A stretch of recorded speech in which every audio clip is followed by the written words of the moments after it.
Hello and welcome back. So I'm continuing to work on winterizing projects at home, and one of the impromptu winterizing projects is going to be working on this boat right behind me. I have a 2023 Tahoe T16 that came with the trailer, but the trailer that I got did not have the swivel on the tongue, so this will not fit in my storage unit as it is. So today I've got my good friend Ken in the background here. I think you can see him. He's visiting my dog Fritz. And what we're going to do is we're going to cut off the drawbar, the tongue of this trailer, and we're going to weld on the swivel so we can actually fold the tongue and hitch coupler away. So the boat should end up being about, I don't know, 28 inches shorter, and it should then fit in my storage unit. So up here you can see right now we have a long straight section that is really kind of wasted space in the storage unit over the winter. So what we're going to do is I'm going to heat these up, take these reflectors off. We'll replace them eventually. We're probably going to make our cut right about here, and then we're going to weld on our swing away coupler. So here's the part we're going to use. This is a Fulton fold away, and this is the weld on version. They make a bolt on version as well. Ken already actually helped me with one of my other boat trailers, and we welded this on, and I shouldn't say we because he did it. We're going to do that again today. And so to start, we're going to take this apart and we're going to go mark the trailer and we're going to get to cutting. I'm going to try first and see if these will just peel off. Maybe we'll get lucky and they'll peel off and not leave a residue. Yeah. Oh yeah. Wow. Usually they don't stay on. The ones are thick enough where they're like, they won't tear, you know? What? I think we just, yeah, go like way up here. Then once I use the speed square, we should be able to be pretty.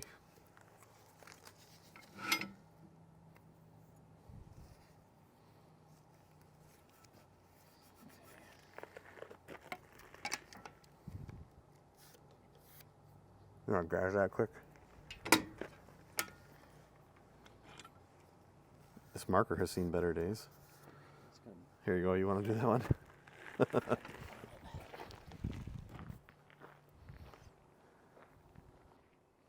So I didn't have a silver marker. We just put some blue tape on this around the drawbar here, and then using a speed square to draw a straight line. So we're going to cut right along this red line now. And we'll be careful while we're cutting, but I know there's a risk that we will nick the wire here. But hopefully we will avoid that completely. All right, so to do this cut, I'm thinking that the easiest way to keep things straight is to use my Sawzall. So I have an M18 Sawzall here with a thin kerf metal bit or metal blade on. I'm going to go here, right on the line. I'm going to try and do it evenly all the way around, but also try to not hit the wire that's inside. We'll see how this works.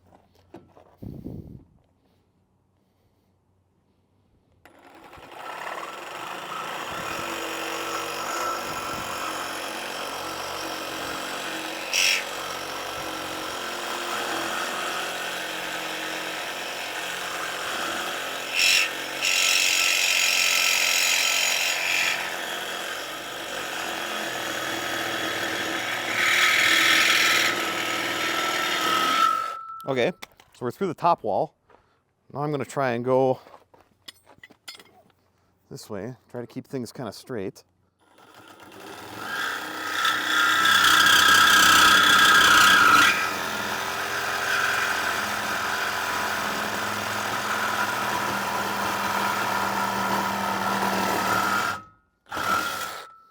Through this side wall. Okay, Ken is holding upward pressure kind of on the drawbar itself now, so it doesn't want to bend and fall off. So I'm going to try and do this side now, nice and straight. Try it again. There we go.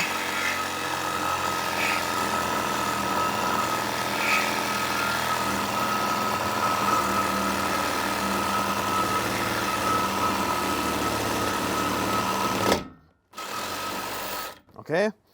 Now I'm going to try and do the bottom. This one might be a little bit tricky because I don't work very well upside down.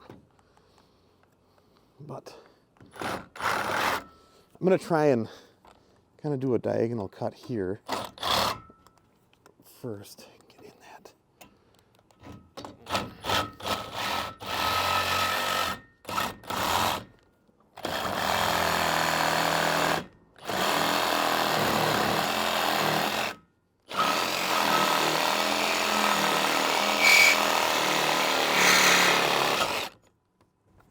And I did cut through the heat shrink, and I nicked the wires a tiny bit. Oh, I nicked the wires a lot bit. So I'm gonna have to reconnect these, but that's no big deal. So actually for now, I'm gonna cut them. So I did add more work to the process by nicking these wires. I just ended up cutting them right now with the side cutters. And I have the stuff to make new connections here, so we'll do that. But we've got this cut off now. Ken's got the rest of the drawbar in his hands here. And now we're gonna take off this tape and we're gonna grind these surfaces so that we have nice smooth metal for welding. That wire that I ended up cutting, basically I stripped them back. There's 6 conductors here, and the reason they did that is because one is for one side taillight, we got a ground, we got a running lamp, and then we got the stop/turn. Same thing on the other side. So I did that there, cut those back, and we did the same thing over here. I will end up stripping these wires, and then I'll put heat shrink butt connectors on them. And this part of the boat should never be, this part of the hitch coupler, maybe it'll be in the water a little bit, but I'll make sure that we heat shrink everything and have it all sealed up tight. And now we're gonna start grinding here, and we'll grind on the trailer so we can get nice clean metal for the welder. Look how short this boat trailer is now. That'd be perfect. That'd fit in there. Ken's got the special grinder. Oh, I put the handle on the wrong side for you. All right, he's changing the handle around. He's got his spacesuit on, so he's ready to grind. So we're gonna grind this off, and I gotta get working on the electrical connections.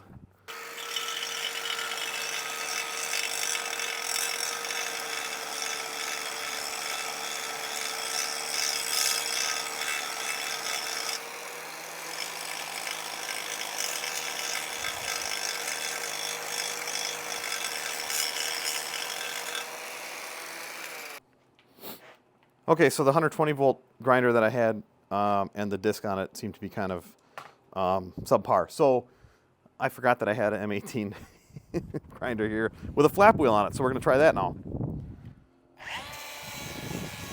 Oh, look at that, dude.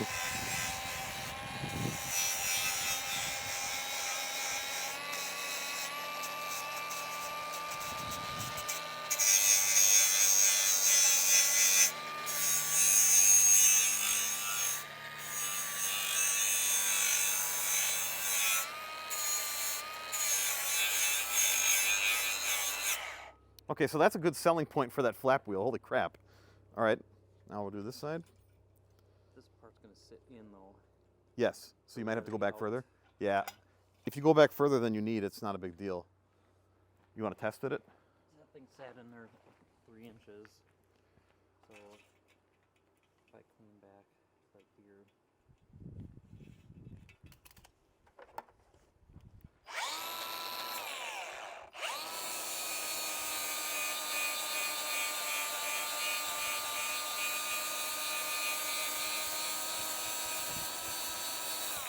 You want to test fit? Let's try. Test fit. Hopefully it fits. Guess we should have checked that before we started. Oh, look at that. All right. Oh, a little bit too far. Yeah, so we'll come back just a little bit. Okay. Cool.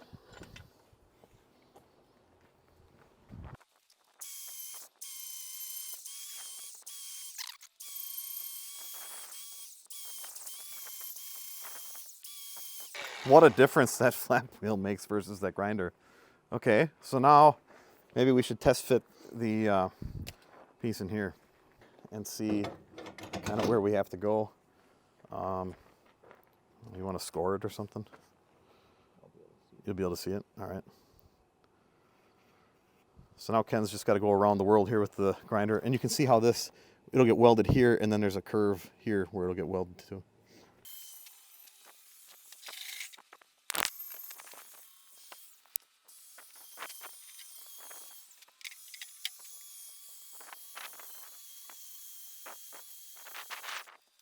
We've got the piece ready to go on here.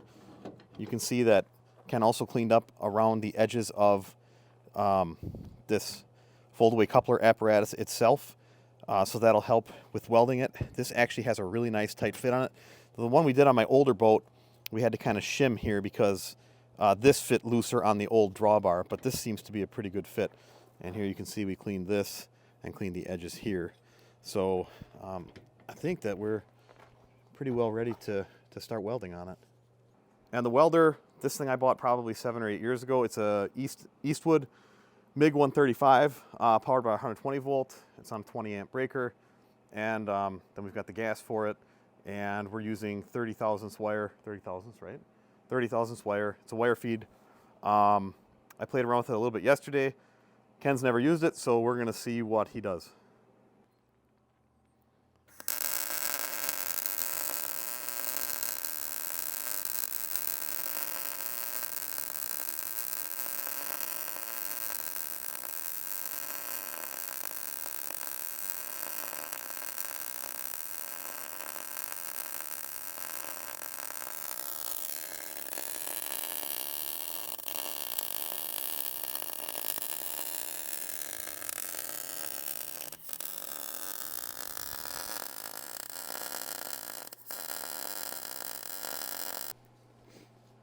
All right, so here's one quick burn with it.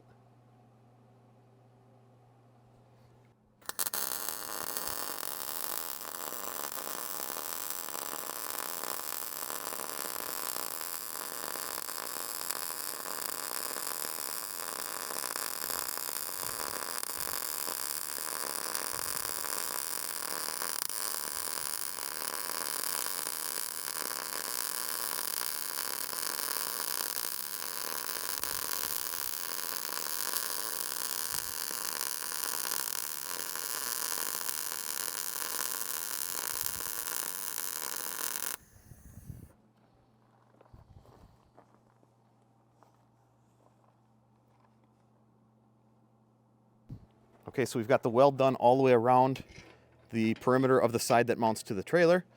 So now we're gonna close this, and then we're gonna put the coupler piece back in here and get to welding on that. Oh, you wanna grab it, slide it in. Just tap it in. All right. So we'll probably, it's got a pretty tight fit in there, but we'll center this left and right, up and down before we get it tacked and welded.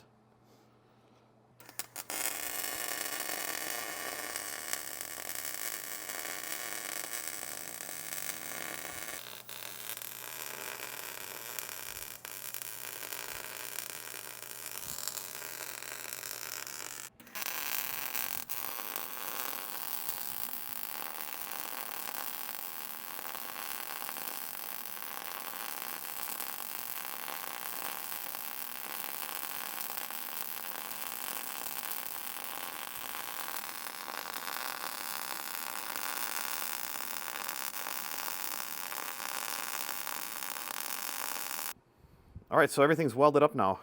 We're on a 20 amp circuit here. We did blow it once. It's on the same circuit actually as my overhead lights, which are just LEDs, but I've got 100 amp coming into the garage and the welder's on a 20 amp breaker. But it's all welded up now. So now we got to fix the wiring, and we're running out of daylight, so we're going to do that real quick.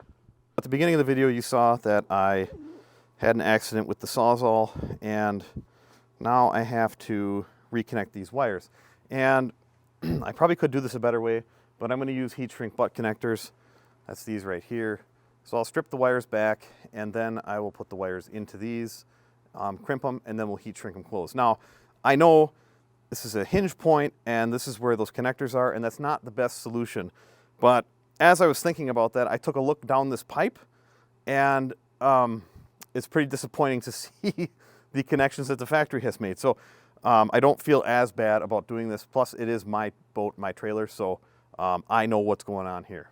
And it's easily accessible if I do need to do something better in the future. But for today, I just got to get this thing lit up again so we can actually get it to the storage unit before we are out of daylight. So I'm going to strip these back little by little, one at a time, and twist the wires together, slide the butt connector in, and then give it a good crimp and a tug. Make sure we're good.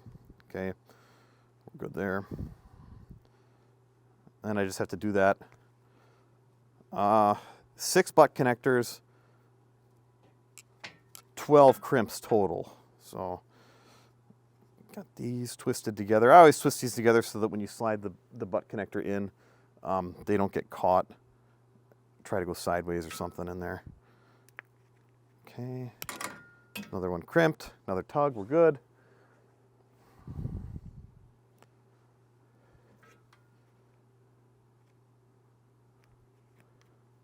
Another crimp, another tug.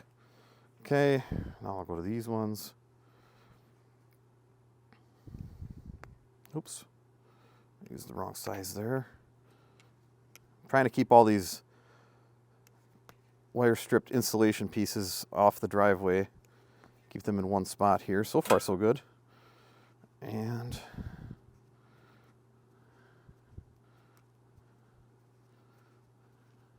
okay.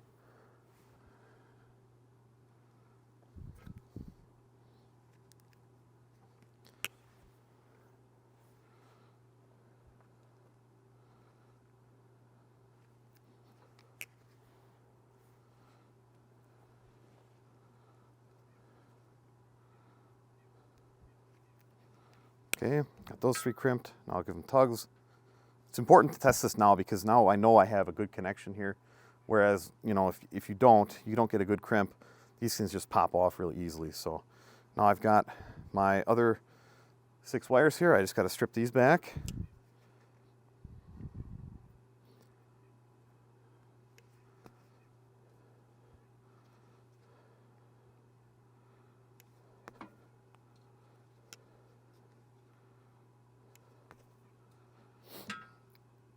And I'm going to do 3 at a time here. Try and do each side at a time. So it looks like what they did with this trailer was they did the left tail light and the left side of the trailer and the right side of the trailer, each with 1 set of wires. So it's kind of nice because you know what's going where.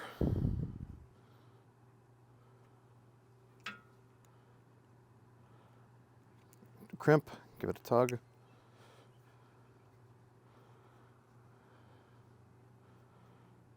Obviously, make sure you're matching your colors up. Green to green, brown to brown, white to white.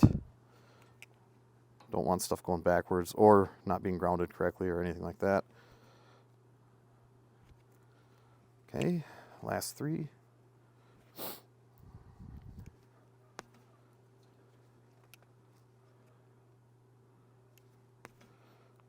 can still feel the heat coming off of this. It's warmed up. Again, twist the wires.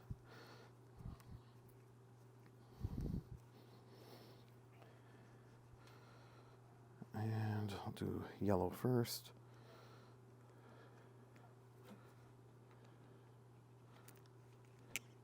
Now these heat shrink butt connectors are nice because right now they're sort of loose fitting on here, but when I will grab the heat gun and we'll heat them up, and then they will shrink and kind of melt to the wire and to the connector itself. So they do end up making a good connection.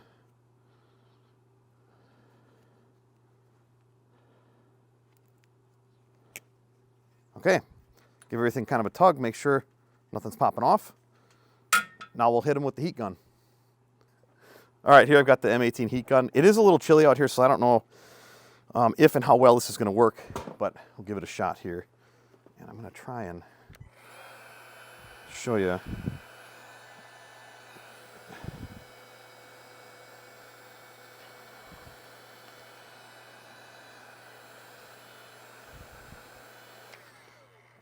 I don't have the patience for this one, so I'm going to get the corded one. We'll see if this one does any better.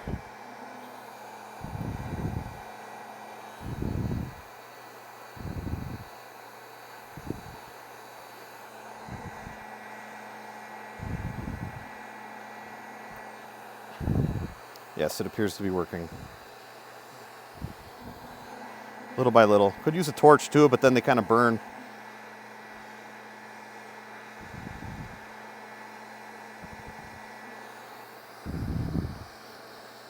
So the goal is to get the blue shrunk nice and tight against the wire, and then that way water or any other contaminant cannot go in by the connection. And that's one of the reasons I like these. Everything's got its place, right? This isn't the best connection possible, but it is a nice functional way to connect two wires.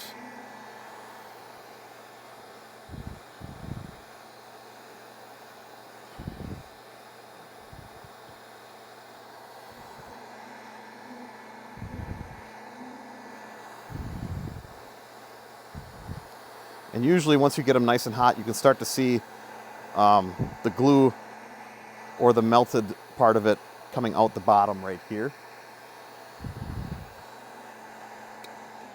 So let's do a comparison. Here's the ones that I just heat shrunk, and you can see the stuff coming out here and here. And here's the ones that are not shrunk yet.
So the other cool part about these heat shrink butt connectors is that when you crimp them, sometimes you end up making a hole in them. And if I can get this to focus here, let's try it this way. Sometimes they make a hole. Again, my phone is not wanting to cooperate, but they make a hole when you crimp, and when you do the heat on it, basically glue will get pushed out there. So there's no metal that can contact anywhere or anything now. I'm going to put some electrical tape over this whole apparatus here and slide the factory plastic sheathing as tight as it'll go. And then we got to tighten this bolt up yet. This ships loose from the factory. We don't want it super tight. We want to be able to swivel this, but we want it tighter than it is because obviously it's almost ready to fall off.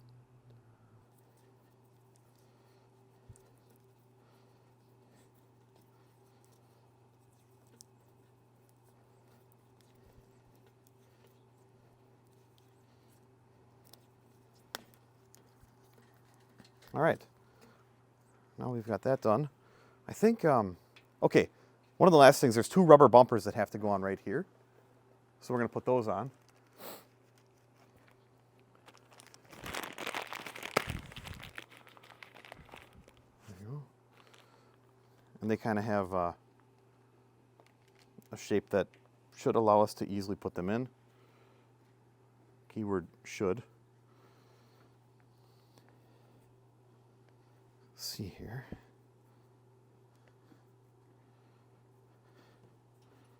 I'm trying to rotate as I put pressure on it. Okay, we got one done.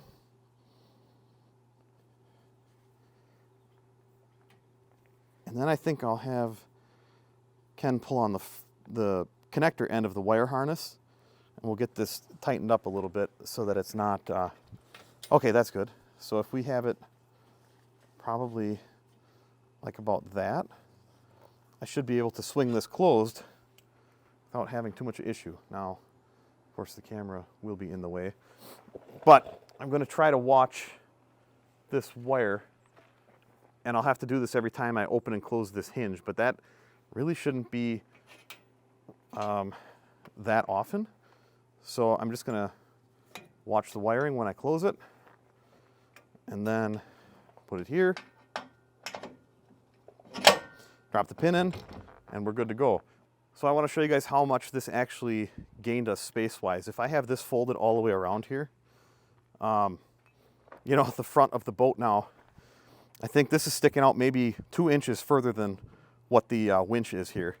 And so if I put this back on, and we'll put the pin in place here, and we measure from here to the front. Look at that, that's 30 inches. So 2.5 feet, that saves us. And really, when you go from, I have a 20-foot long storage unit, you know, the outboard motor hangs off a bunch at the back. Now with this, I've got a lot more room. My old boat, I could put in the storage unit diagonal, but then you have no room to put anything else in. So now the moment of truth, we're gonna go see if it'll fit in the storage unit. Actually, 2 moments of truth. First, we'll hook it up to the truck, make sure the lights still work, then to the storage unit. Let there be light, I hope. All right. Check the backside. I'll turn the hazards on too.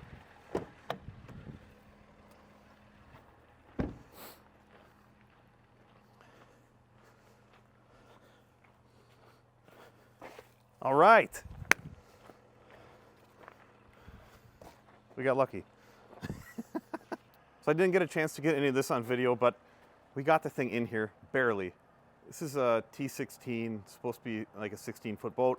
They claim it's 19 foot if you have the factory swivel on, which I don't. Obviously, I put an aftermarket one on. But even still, I have to be in here diagonally. Now, I do still have the turbo swing on, but it's tipped in the up position all the way. So maybe if I steered the motor all the way to one direction, that would help us a little bit, but I didn't want to take the cover off to do that. But you can see here, that is where the garage door is, and here's where the coupler is. So that was quite a production getting it in here. This is just gonna be in here for winter, so I'm not gonna be trying to get it in and out of here every time we use it, because that would be a disaster. But it fits, and it's tucked away for winter.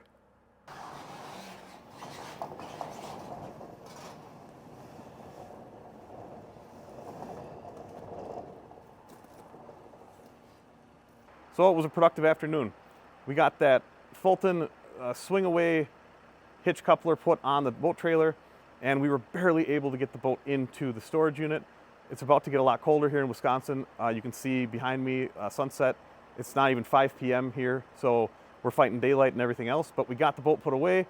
I'll bring it back out in spring, and I won't be using the storage unit for a short-term storage position because it is not easy to get in and out of. These buildings are pretty close together, but additionally, it barely fits in the width of the door and also the overall length. But I hope you guys enjoyed this video. Thanks for coming along with me. Subscribe for more.